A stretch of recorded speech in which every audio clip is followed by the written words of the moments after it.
What is going on, guys? It is Wrestlelamia here, back with some more news. Join us now as we look at the wildest news stories and rumors you need to know, including nuclear heat on Charlotte Flair. A superstar was ready to fight her. Huge changes to WWE's pay-per-view schedule in 2022. Cody Rhodes' new gimmick and much more. Be sure to subscribe and hit that notification bell for daily wrestling videos and follow us on Facebook for exclusive lists. Now let's hit the intro and get straight into our first story.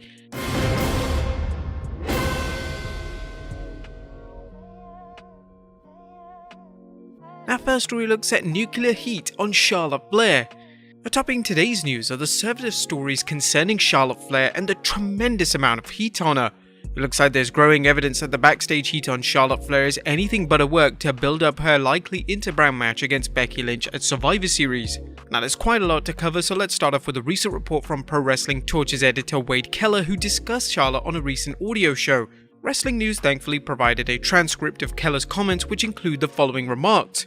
For what I'm told from people behind the scenes is that none of the women want to work with her. Like not in the ring, in a match, not on the mic, and I've sort of been going into tons of detail on it. In some situations there have been some speculation that I didn't want to get into in terms of what's going on and what's causing it, but it became newsworthy again last night. As we noted when the story first broke, it seems like the reports were so slanted against Flair that it may have been a work. However, Keller is reporting, I specifically reached out to people in seeking out Charlotte's side of this because it does, from the people I've been talking to, it just feels so one-sided. And these are people I trust and I talk to them about other things. This isn't like I'm talking to people who are anti-Charlotte. It's just sort of the people in WWE I talk to, some wrestlers and others who are just reliable, and the stuff they tell me seems agenda-free, and it's played out as standing the test of time before. I don't hear anyone defending Charlotte in this. Somebody in so many words said Becky is a hero to the locker room for calling out Charlotte and not letting her get away with what she does. Wade Keller went on to discuss how his sources told him Charlotte believes she is on another level than other performers and is not given the respect she deserves. At the same time, Flair is perceived as someone who is only looking out for number one and that she doesn't sell for other opponents. Keller provided an example of this, saying it goes to the Nia Jax situation and how that match turned into a debacle because Charlotte got upset over what was planned for that match, both the content and the finish. But that's not all, as a superstar was actually ready to fight Flair backstage. Now reports are coming in that current authority figure Sonya Deville was ready to throw down with Flair due to the controversial segment. PW Insider's Mike Johnson recently reported on the confrontation between Lynch and Flair, saying the Lynch confrontation took place in the gorilla position in full view of Vince McMahon and Bruce Pritchard, among others, and received the lion's share of attention initially, but Lynch was not the only person upset with Flair. Two different sources describe Sonya Deville as mad enough to want to fight Flair, and at one point also having an argument with Flair backstage at SmackDown. Flair might not have fared well against Deville, who is trained in mixed martial arts and has a 2-1 record in MMA. If the following information from PW Insider is accurate, there was definitely heat on Flair.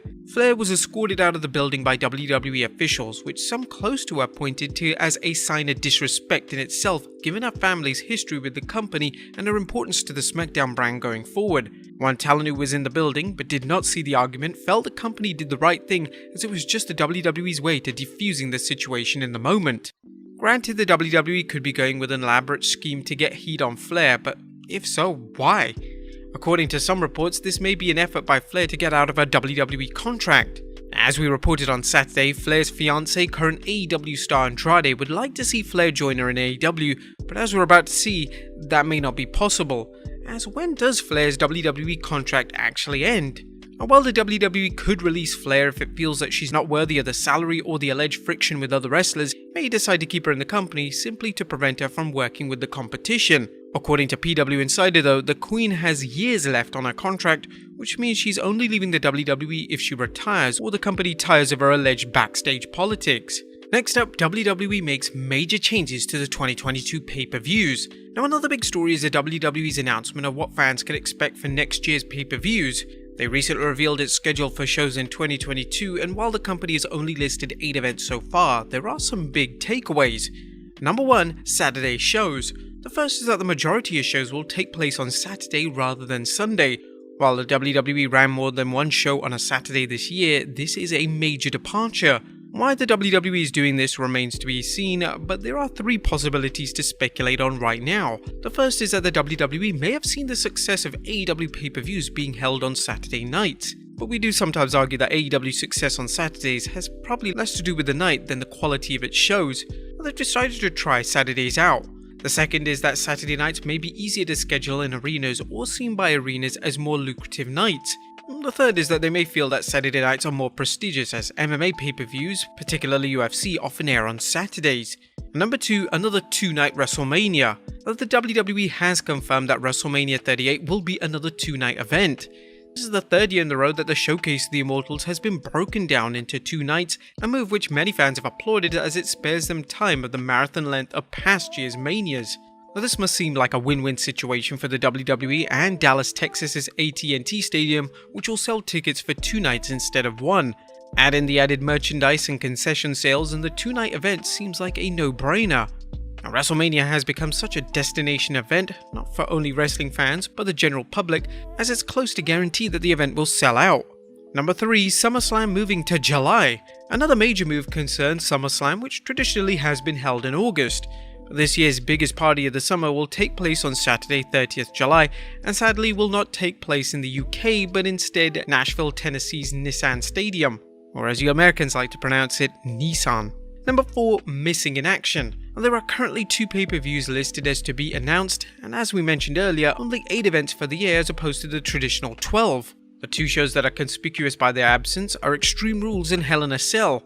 These might not be so surprising though, because this year's Extreme Rules show only featured 1 stipulation match, and fans and critics have argued that the Hell in a Cell has proven problematic as the cage matches often make no sense from a booking point. TLC is also absent, but the long-running pay-per-view will not be held this year either, so it's possible the WWE intends on abolishing it. Now, there are 2 dates that have to be announced for their location, which could be UK pay-per-views, but this hasn't been confirmed just quite yet. Next up, Cody Rhodes' new gimmick. Is AEW star Cody Rhodes adopting a new persona? Rhodes, who has been booed out of late by AEW fans despite his status as a babyface, reportedly is working a new gimmick.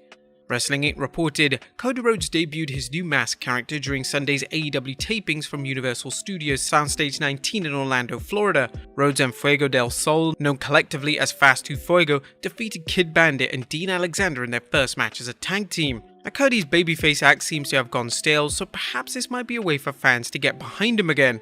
However, some fans and pundits believe Rhodes is headed for a heel turn, and this Lucha Libre character might be part of the plan. What do you guys think? And finally, Christian Cage's awe-inspiring accomplishment.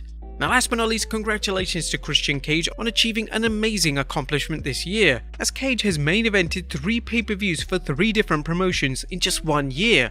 He participated in the Royal Rumble main event, then challenged Kenny Omega for the AEW World Championship at All Out's main event, and then defended the Impact World Championship at Impact's Bound for Glory main event. This has definitely been an awesome year for Captain Charisma. But there you have it guys, the wildest news stories and rumors you need to know. Be sure to leave your comments down below. I'll see you next time with some more wrestling content.